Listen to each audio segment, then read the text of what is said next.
sleep with women specifically on Tracy, or he's just like not using it on women at all. I would love to go for the second one. Me too. Yeah, or like he raises their opinion of him, but doesn't force them to do anything. Yeah. That would be better, yeah. It's just like, hey, guess what? I'm a very attractive man. I mean, that girl was like practically falling out her window. She seemed fairly satisfied by how that interaction had played out. She didn't seem to have any complaints about performance. But well, she anyway, wouldn't, would she? Poor Tracy's gonna have some stuff to figure out. And then Sam and Dean say that they have to go, but Sam gives Andy his number and tells him, like, call if something else comes up, and Dean tells Andy to stay good or they'll be back. Sam says that he was right about Andy. Andy was a killer, and Dean says Andy was a hero. He saved Tracy and he saved Dean. And Sam says, bottom line, Andy killed somebody last night. And Dean's like, well, he was pushed into it. And Sam says, well, Weber was pushed into it. He was in contact with the demon, and Max was pushed into it by the abuse that he was suffering. Sam himself was pushed to kill things by Jessica dying. Sam says in the right circumstances, everyone's capable of murder, which is it's a bleak outlook on life, but I agree. I would love anyone who's watched Breaking Bad could agree with that. I would love to say that I would and could never kill anybody, but I do think at the end of the day, human beings want to survive. They have an instinct to survive, and they want the people that they love to survive, and they'll do horrible things to ensure survival. Dean is not here to theorize about any of the demon's plans, and Dean also says that anything that he said about being scared that Sam might be right, that he said, well, Andy compelled him to tell the truth, don't even count anyway. It's like being roofied. I mean, he's right. I think that they do definitely count, but I do think it is like being roofied. Yeah, that's what I was saying. It counts, because it was the truth, but it was being roofied. Yeah. With magic. It is both. Yeah, it's Dean's way of saying, it's the truth, but we are never discussing this ever. Yeah, we're not gonna treat it as the truth. Ellen calls and summoning them back to the roadhouse. She does not want Joe listening to their conversation, but she stares the boys down until they start talking. She has all of Ash's research. She knows about Andy and the fire connection, and obviously she knows what happened to their mom because she used to be like friends with John. And Dean like tells Ellen to stay out of it, and she tells him to mind his tongue with her, and that this is a war of people versus demons, and they better start talking. You know how earlier I was like, Andy, you don't know how close you came. Dean doesn't know how close he came. So Sam, who is immune to Andy, starts just telling Ellen the truth. He is not immune to Ellen because he has no immunity to moms. Sam has never had a mom in his entire freaking life. This is how you interrogate Sam. You get a mom to do it. Yeah, he does not have any immunity to the mom approach. If other people had just known that later in the show, they could have learned so much. Sam starts talking, and it's interesting because we see Dean's face, and as soon as Sam starts talking, Dean's face falls. Dean looks like Sam is about to get executed right in front of him. He is terrified for Sam just from telling Ellen. There's no one else here except for Ellen. But Dean is absolutely terrified that she is gonna do something awful to Sam when she hears this. Like, he is scared. Sam then also breaks the really bad news that Weber didn't have a house fire. Like, he doesn't fit the special children pattern like he and Andy and Max did, which means that there's an untold number of special children and not all of them are gonna have this house fire pattern. So it's gonna be really hard. Like, they don't have a good way to track them down. Well, that's nice. Yeah, Joe has come back with the beer, and Ellen's like, never mind, we need whiskey. Go away. Oh, goodness. And that's where the episode ends. Before we get into the weekly segments and panels, we have an additional little, segment called Ben Edlund is Not Alright. I copy and pasted this off the IMDb. I know IMDb is not super reliable, so who knows if this story is true, but feels like it should be. I tend to believe that this is true. So here it is directly from the IMDb trivia section. The original version of the story, as pitched by Ben Edlund, involved a deformed twin who convinced his normal-looking brother to be mentally handicapped thanks to their telepathic link. In the finale, the deformed twin should have eaten his sibling. It was John Sheehan that helped Edlund to boil down the script to the form seen here. This is very ableist. Yeah. I mean, cannibalism aside, it's very ableist. Yeah, I'm really glad that Andy didn't get eaten. My God. Jesus Is he okay? I think no. Someone should check on this man. Writers are not okay. Obviously. I feel pretty confident in that. Ben Edlund is not alright. I usually stay away from cannibalism, but, we're not okay. I felt that was worth mentioning. that was the version that we could have had. Sarah Gamble has said that like Andy is like one of her favorite characters from these early seasons. She loves Andy, so I'm really glad that someone in the production room like and in the writers room was on Andy's side.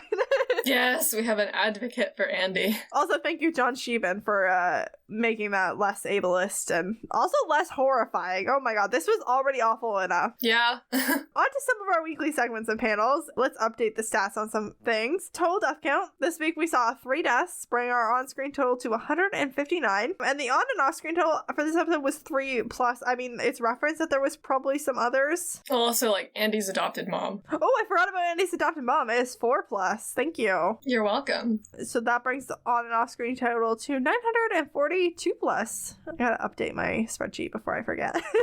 Because it's wrong. It's okay, we have to remember all the fridged moms out there. Yeah, thank you. I totally forgot about the mom. I bet she was wearing a white nightgown. Probably. Holly was a blonde. I don't know if you guys know.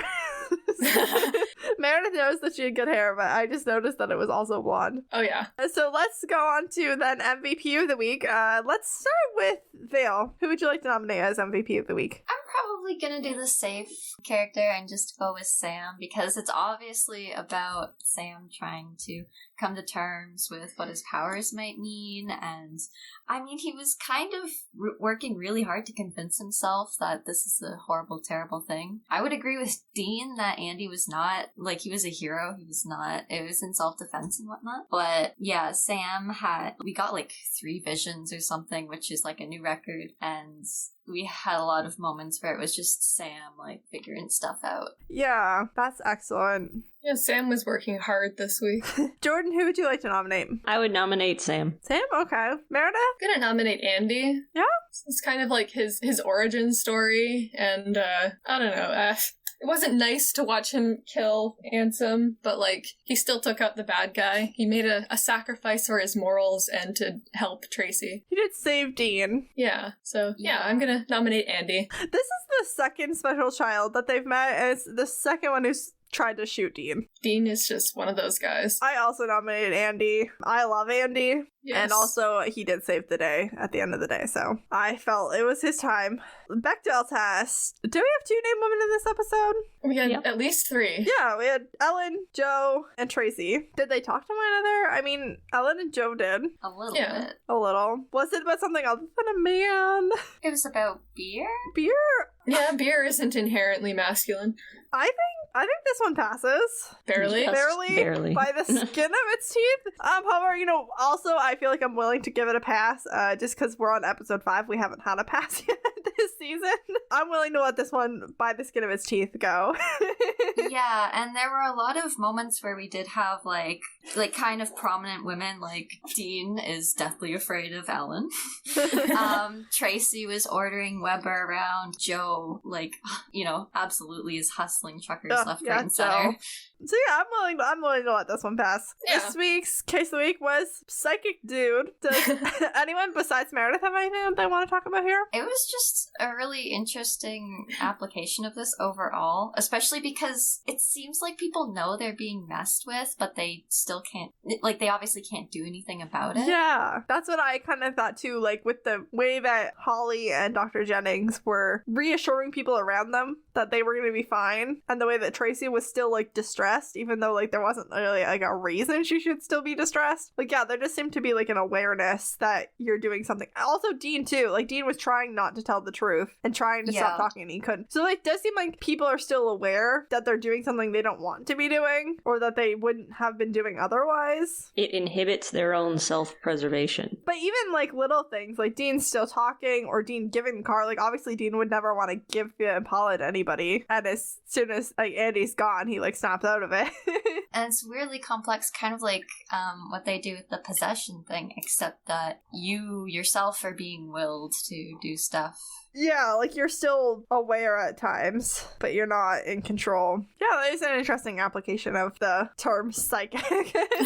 Okay, Meredith, go ahead. So this was very difficult to research because I was unsure of what keywords to use, and because this isn't an obvious reference to a specific creature or myth, it's a trope. Yeah. I would need more time and energy than I have to really find the origins of this, but I decided to just analyze the trope and not do any research. Excellent. So it's this idea of like magical hypnosis. You're able to tell anyone to do anything or make them believe anything just by using your voice. A version of this trope is just like mind control, when the person doesn't have to speak. This was in Eternals, it was in the X-Men movies, like the second one. So this is just like a version of the mind control trope. It's a fun trope to use. You can create a lot of interesting characters with this, and the great part is that it lends itself easily to villains and complex heroes, as we see in this episode. As with all tropes, there's a right way to do it and a wrong way. In this case, the mechanics of mind control are pretty hard to screw up. It's how it affects the characters that matters.